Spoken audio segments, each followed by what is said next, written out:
Bienvenidos a esta sesión práctica de fisicoquímica. Hoy exploraremos uno de los sistemas termodinámicos más fascinantes e instructivos, el motor de Stirling. Estudiaremos sus principios termodinámicos fundamentales y comprenderemos por qué este sistema es tan importante para el aprendizaje de la fisicoquímica en química. Soy la profesora Janet Corredor del Instituto de Química de la Universidad de Antioquia. Para esta sesión práctica hemos establecido tres objetivos fundamentales que nos guiarán durante nuestro estudio.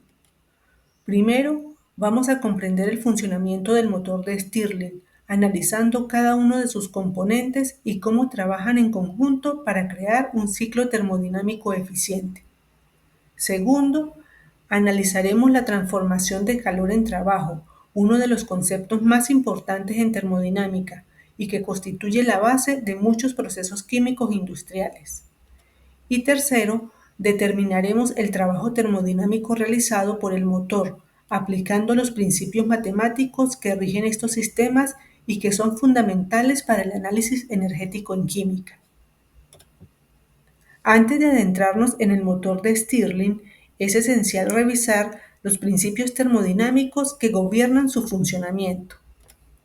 Iniciaremos con la primera ley.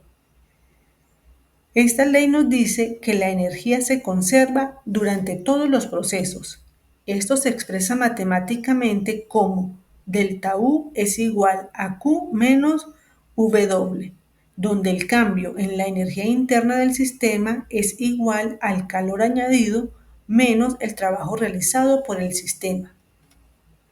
La segunda ley establece la direccionalidad de los procesos térmicos y nos da la eficiencia máxima teórica, que se expresa mediante la ecuación eta, con lo que representamos eficiencia, es igual a 1 menos el cociente de la temperatura del foco frío sobre la temperatura del foco caliente. Esta expresión es conocida como la eficiencia de Carnot. También necesitamos entender qué es el calor, la transferencia de energía térmica entre sistemas a diferentes temperaturas, y el trabajo, la transferencia de energía cuando un sistema ejerce fuerza a través de una distancia. Estos conceptos son la base para entender no solo el motor de Stirling, sino también las reacciones químicas y los procesos industriales. El motor de Stirling fue inventado en 1816 por Robert Stirling, un ingeniero escocés cuya innovación revolucionó nuestra comprensión de los ciclos termodinámicos. Como pueden ver en esta imagen histórica, Stirling no solo creó un motor, sino que desarrolló un sistema completo que demostraba principios termodinámicos fundamentales. El diagrama original que vemos aquí muestra la genialidad de su diseño, un sistema que puede convertir diferencias de temperatura en trabajo mecánico, de manera continua y eficiente. Este motor se convirtió en una herramienta educativa invaluable porque permite visualizar directamente los conceptos abstractos de la termodinámica. Además de las leyes fundamentales, el motor de Stirling nos permite estudiar principios específicos que son cruciales en química. La ley de Gay-Lussac describe la relación entre presión y temperatura cuando el volumen permanece constante.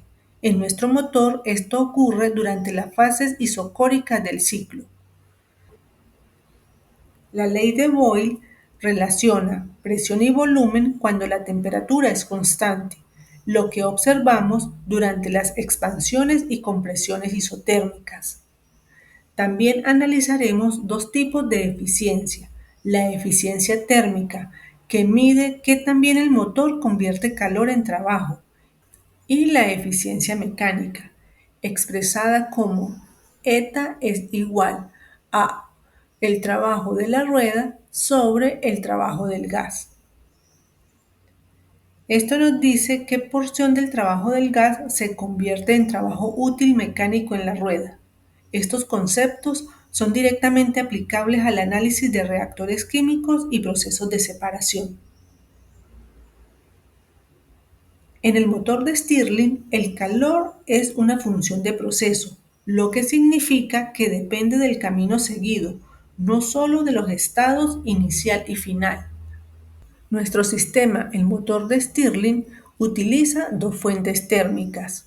Una fuente caliente. La placa inferior calentada por agua hirviendo proporciona la energía térmica al sistema. Y una fuente fría, la placa superior, que se encuentra a temperatura ambiente, la cual actúa como sumidero térmico. La diferencia de temperatura, delta T, es igual a la temperatura del foco caliente menos la temperatura del foco frío, es el motor de la transformación energética. Sin esta diferencia no habría flujo de calor y por tanto no se produciría trabajo. Este mismo principio opera en muchos procesos químicos, las reacciones exotérmicas y endotérmicas, los procesos de destilación y los sistemas de control térmico en laboratorios químicos. El trabajo, al igual que el calor, es una función de proceso. En nuestro motor distinguimos dos tipos de trabajo importantes. El trabajo del gas, que es dado por la expresión trabajo es igual a la integral de la presión por el diferencial de volumen. Este es el trabajo interno realizado por el gas durante los procesos de expansión y compresión. Este es el trabajo termodinámico fundamental que estudiamos en fisicoquímica. También tenemos el trabajo de la rueda.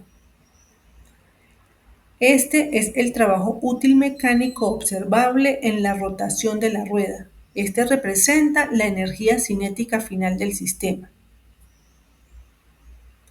La relación entre estos dos trabajos nos da la eficiencia mecánica del motor y nos ayuda a entender las pérdidas energéticas que ocurren en cualquier proceso real, incluyendo las reacciones químicas en sistemas abiertos.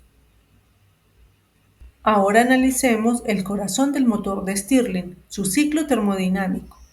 Este diagrama presión-volumen nos muestra las 4 etapas del ciclo. El proceso 1-2 corresponde a la expansión isotérmica.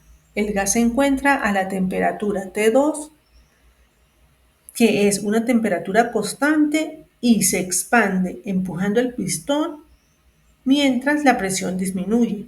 Durante este proceso, el sistema absorbe calor de la fuente caliente. En el proceso 2-3 ocurre el enfriamiento isocórico, es decir, que este proceso ocurre a volumen constante.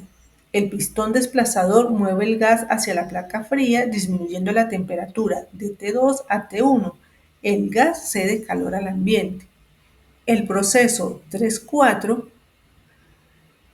explica la compresión isotérmica, que ocurre a la temperatura T1 constante, que es la temperatura del foco frío. El gas se comprime mientras ambos pistones se mueven hacia adentro.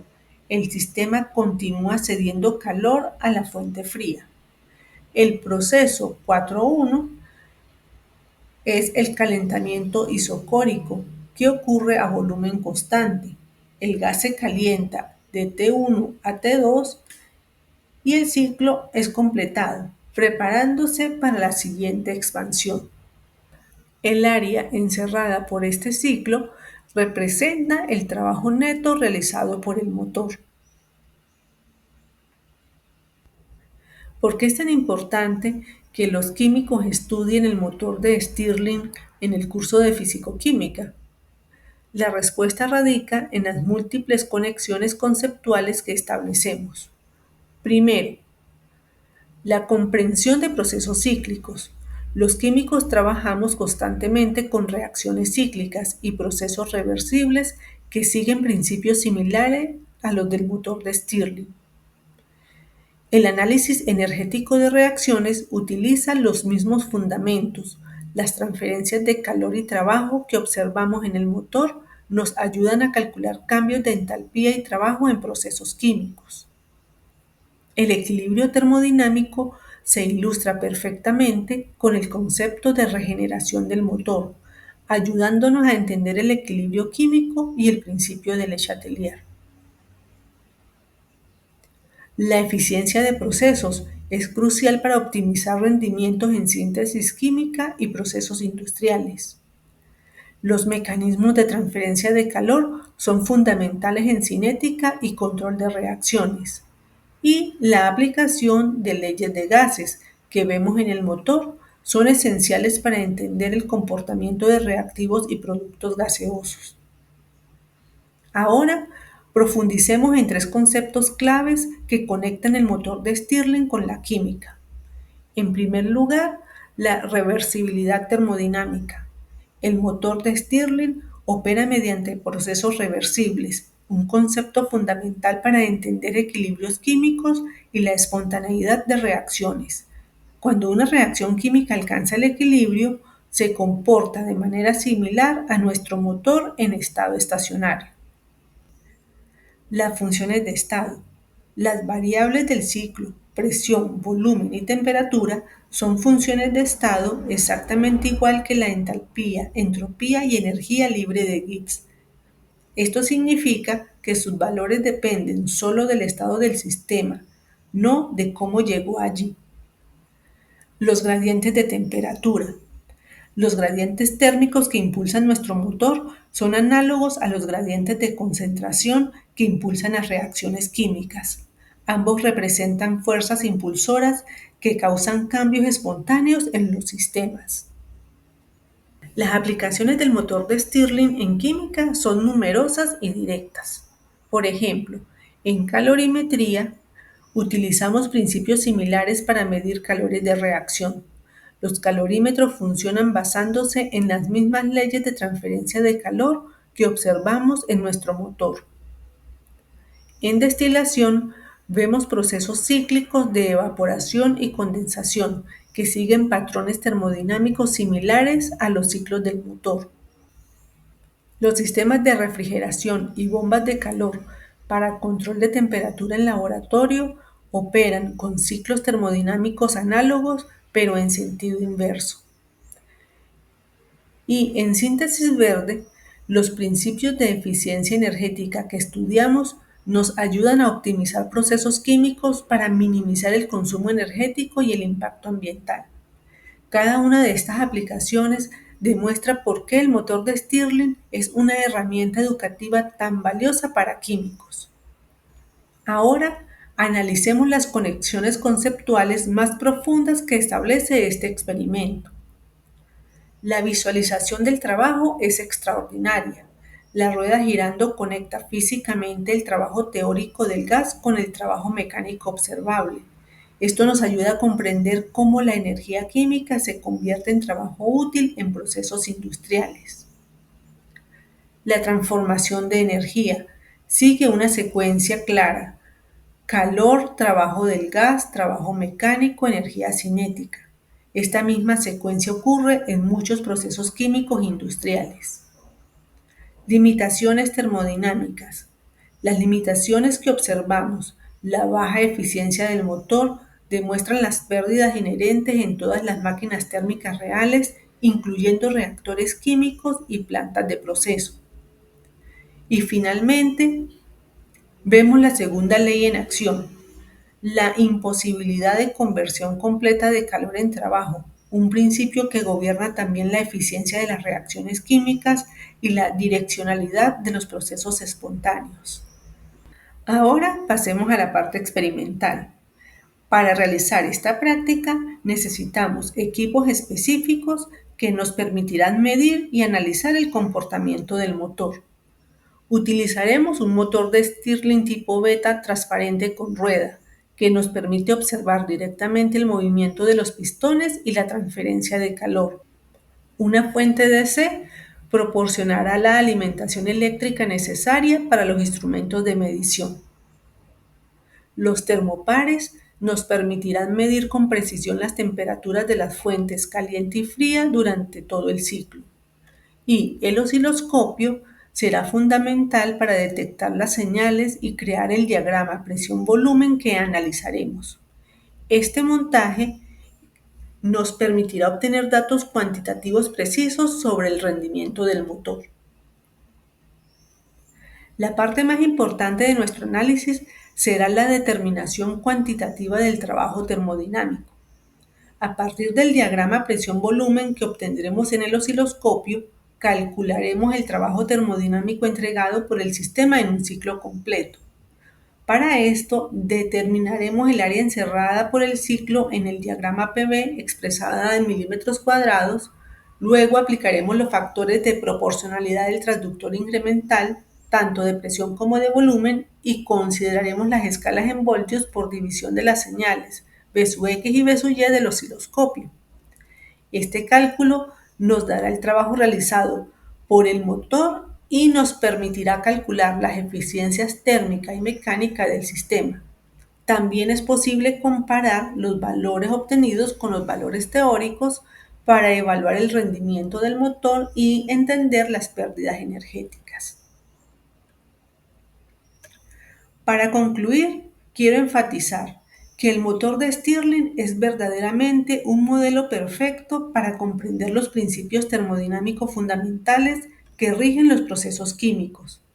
Este sistema nos proporciona una base sólida para el análisis energético en fisicoquímica, conectando conceptos abstractos con fenómenos observables y medibles. Los principios que hemos estudiado hoy, conservación de energía, direccionalidad de procesos, eficiencia termodinámica, son los mismos que aplican en diseño de reactores, optimización de procesos y desarrollo de tecnologías químicas sostenibles. Espero que esta sesión les ayude a comprender mejor cómo los conceptos termodinámicos se manifiestan en sistemas reales y cómo pueden aplicar este conocimiento en su formación como químicos.